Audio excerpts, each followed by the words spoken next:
हरियाणा विधानसभा के विशेष सत्र के दौरान विपक्ष ने जो समानांतर सत्र चलाया था उसको लेकर विधानसभा के अध्यक्ष हरविंदर कल्याण ने नेता विपक्ष भूपेंद्र सिंह हुड्डा को पत्र लिखा है। स्पीकर ने इस पत्र में यह कहा है कि नेता विपक्ष ने समानांतर स्तर के लिए जो विधायकों को एकजुट किया है वो संसदीय परंपराओं के विपरीत है। इसके साथ ही स्पीकर ने इस पत्र में यह भी कहा है कि विधानसभा के तय नियम और जो परंपरा है उसके खिलाफ जाकर नेता विपक्ष ने विधायकों को एकजुट करके तथा कथित समानांतर स्तर चलाया है। इसके लिए स्पीकर ने नेता विपक्ष को पत्र लिखते हुए उनसे औपचारिक तौर पर जवाब मांगा है। इसके अलावा विधानसभा सचिवालय ने इस मामले में हरियाणा के मुख्य सचिव से भी टिप्पणी मांगी है। काबिले गौर है कि सोमवार को हरियाणा विधानसभा का विशेष सत्र हुआ था। इस सत्र की कार्रवाई का बॉयकॉट करते हुए विपक्ष ने विधानसभा के पार्किंग परिसर में समानांतर स्तर चलाया था। इसी के चलते अब विधानसभा के अध्यक्ष हरविंदर कल्याण ने इस मामले में नेता विपक्ष भूपेंद्र सिंह हुड्डा को पत्र लिखकर उनसे जवाब मांगा है। सिरसा में आम आदमी पार्टी के किसान सेल के जिला अध्यक्ष सुरजीत सिंह बेगू पर जानलेवा हमले का मामला सामने आया है।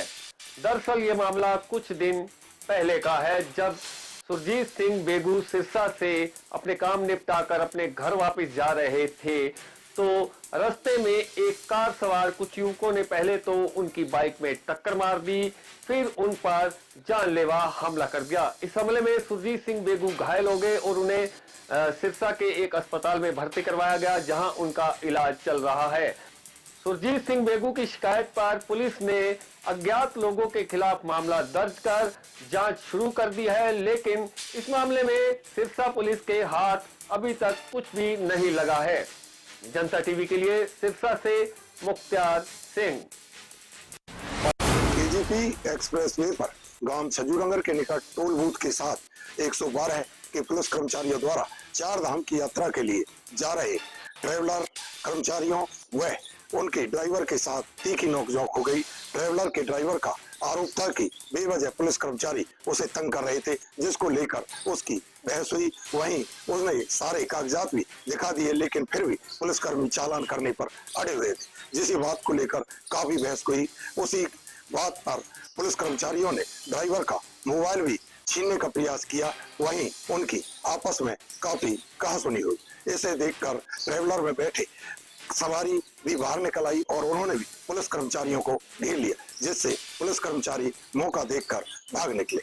वहीं इस मामले में पुलिस प्रवक्ता का कहना है कि अगर ट्रैवलर ड्राइवर की तरफ से कोई शिकायत मिलती है तो इस मामले की गहनता से जांच की जाएगी। इस मामले का वीडियो जमकर वायरल हो रहा है। अब देखना यह होगा कि पुलिस इस मामले में कितनी गहनता से जांच करती है। पलवल से जनता टीवी के लिए भगत सिंह तेवती। फरीदाबाद में एक मां और बेटी पर गाय का जबरदस्त हमला। दरअसल फरीदाबाद में लगातार आवारा पशु बेकाबू हो रहे हैं और लोगों पर हमला करते हुए नजर आ रहे हैं। आए दिन जो है वो फरीदाबाद से आवारा पशुओं का आतंक जो है वो कहीं ना कहीं सामने आ रहा है। ताजा तस्वीरें फरीदाबाद के सेक्टर 15 से सामने आई है, जहां पर एक महिला सामान लेकर घर वापस जा रही है अपनी बच्ची के साथ, तभी एक गाय ने उनके ऊपर हमला कर दिया। पहले तो गाय ने बेटी को निशाना बनाया और उसके बाद जब बेटी को बचाने के लिए मां आगे आई तो गाय मां पर भी टूट पड़ी और उस पर भी जो है वो हमला कर दिया। बाद में मां ने अपने बच्चों के साथ भागकर अपनी जान बचाई। दरअसल आपको बता दें, फरीदाबाद को करीब 2017 और 18 में ही कैटल फ्री का दर्जा मिल चुका है। बावजूद इसके फरीदाबाद में आज भी हर गली और हर जो है वो चौक पर आवारा पशुओं की भरमार लगी रहती है और आवारा पशु किसी पर भी जो है वो कभी भी हमला कर देते हैं, जिससे कई बार एक्सीडेंट होते हैं और लोगों को चोट भी आती है। ऐसे में फरीदाबाद के सेक्टर 15 में भी इसी प्रकार की तस्वीर सामने आई है, जहां एक मां और 2 बच्चों पर जो है वो गाय की ओर से हमला किया है। बाद में जो है वो गनीमत ये रही कि महिला ने अपने बच्चों के साथ भागकर अपनी जान बचाई, नहीं तो कोई बड़ा हादसा हो सकता था। फरीदाबाद से जनता टीवी के लिए मुकेश राजपूत। फतेहाबाद की बालाजी कॉलोनी में मोनू नामक युवक की हत्या के मामले में पुलिस ने तत्परता दिखाते हुए 4 आरोपियों को गिरफ्तार किया है। इस संबंध में जानकारी देते हुए डीएसपी संजय कुमार ने बताया कि बीते दिनों बालाजी कॉलोनी के अंदर एक युवक का आपसी झगड़े में कुछ दबंगों द्वारा चक्कू मारकर हत्या कर दी गई थी, जिसके बाद 4 युवकों के खिलाफ हत्या का मामला दर्ज किया गया था। देर रात इन युवकों को जो हिरासत में लिया गया है और इनसे पूछताछ में खुलासे हुए हैं कि जो पकड़े गए युवक हैं ये इनके खिलाफ पहले भी कई आपराधिक मामले दर्ज हैं और जो मोनू की जो इन्होंने हत्या की थी इसकी वजह सामने निकल कर ये आई है कि इन युवकों की जो मोनू से पुरानी रंजिश थी और मार पिटाई करने के बाद तेजधार हथियार से मोनू की इन्होंने हत्या कर दी थी। फिलहाल उनके भाई की शिकायत पर जो ये मुकदमा दर्ज किया गया था, चारों आरोपियों को गिरफ्तार कर आज माननीय कोर्ट में पेश किया जाएगा और इनका रिमांड लिया जाएगा ताकि पुलिस और पूछताछ कर सके कि अब तक इन्होंने कितनी वारदातें और की हैं जो अभी तक पुलिस के सामने नहीं आई। जनता टीवी के लिए फतेहाबाद से रमेश कुमार की रिपोर्ट।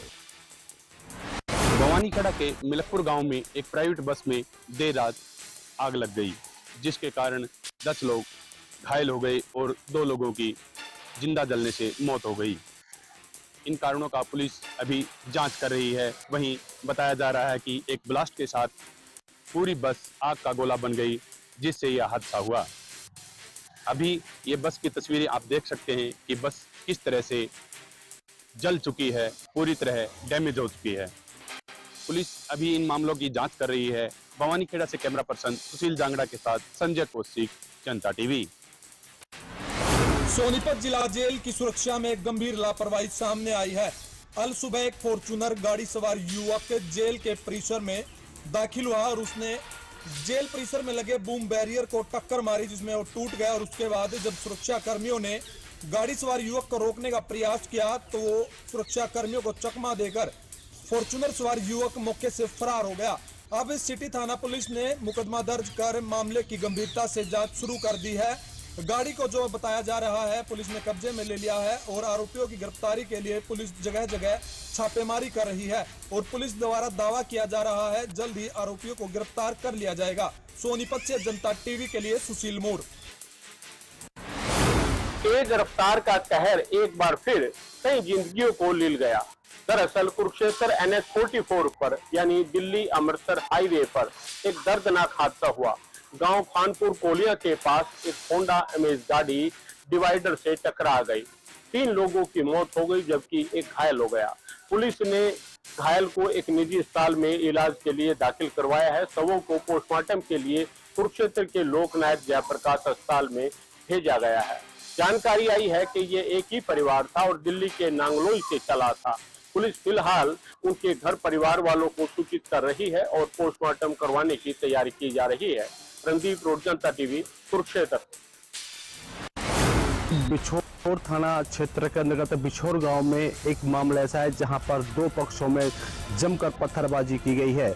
आपको बता दें कि कुछ दिन पहले यहाँ पर ब्रिज की जो यात्रा होती है वो यहाँ से बिछोर गांव से निकाली जाती थी और वही बता दें कि इसमें जब वहाँ पर यात्रा निकल रही तो वहाँ पर मीट की दुकान खुली हुई थी और उसको मीट की दुकान बंद करने को लेकर काफ़ी लोगों ने इसकी आवाज़ उठाई थी, लेकिन उस टाइम मीट की दुकान बंद कर दी गई थी। लेकिन कुछ दिन बाद दोबारा से उसी परिवार जिन्होंने मीट की दुकान बंद करवाई थी उसी पर ही पत्थर और लाठी डंडों से हमला कर दिया और करीब बताया जा रहे हैं कि 30 से 40 लोग उसमें शामिल थे जो उनका घर पे हमला किया था। घर पे बच्चे और महिलाएं वहाँ पर जिनको काफ़ी चोटें आई है और महिलाओं को नज़दीकी अस्पताल में भर्ती कराया गया है जहां उनको लल्हड़ के लिए रेफर कर दिया गया है। फिलहाल बता दें कि इसमें कई महिला और बच्चे की हालत नाजुक बनी हुई है।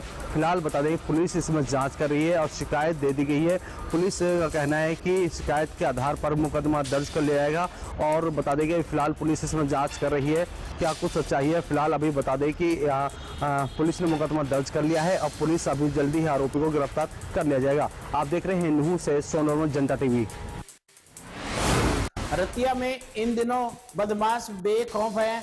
पुलिस का बिल्कुल भी उन्हें डर नहीं है। ताजा मामला रतिया के बुढ़लाडा रोड वीडियो ब्लॉक के सामने का है, जहां 2 बाइक सवार बदमाशों ने एक पैदल जा रही महिला से पर्स छीन लिया और पर्स छीनकर फरार हो गए। हालांकि महिला पीछे भी दौड़ी मगर बदमाश पर्स लेकर बाइक पर सवार होकर फरार हो चुके थे। महिला ने तुरंत इसकी सूचना डायल 112 पुलिस को दी। मौके पर डायल 112 पुलिस पहुंची, सिटी थाना SHO भी पहुंची। पुलिस ने तुरंत आसपास के सीसीटीवी फुटेज लेकर मामले की जांच शुरू कर दी है। अशोक ग्रोवर, जनता टीवी, रतिया। पानीपत के काबडी रोड स्थित अर्जुन नगर में रिहायशी इलाके में फटा ट्रांसफार्मर, वहीं ट्रांसफार्मर फटने के कारण आसपास के घरों में भी इसकी आंच पहुंची और छतों पर खेल रहे बच्चे भी तेल के कारण झुलस गए। बता दें कि 5वीं कक्षा के दिव्यांशु की हालत गंभीर बताई जा रही है, जिसे इलाज के लिए पानीपत के सिविल अस्पताल में लाया गया था। डॉक्टरों ने उसकी हालत को गंभीर देखते हुए रोहतक पीजीआई रेफर कर दिया गया।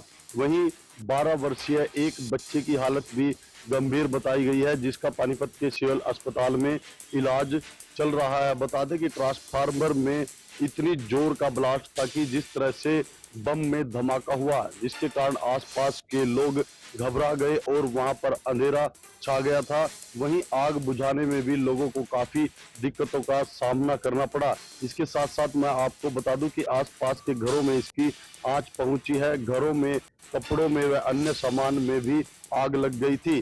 वहीं स्थानीय लोगों ने बिजली विभाग की बड़ी लापरवाही बताई है। पानीपत से जनता टीवी के लिए अनिल सैनी की रिपोर्ट।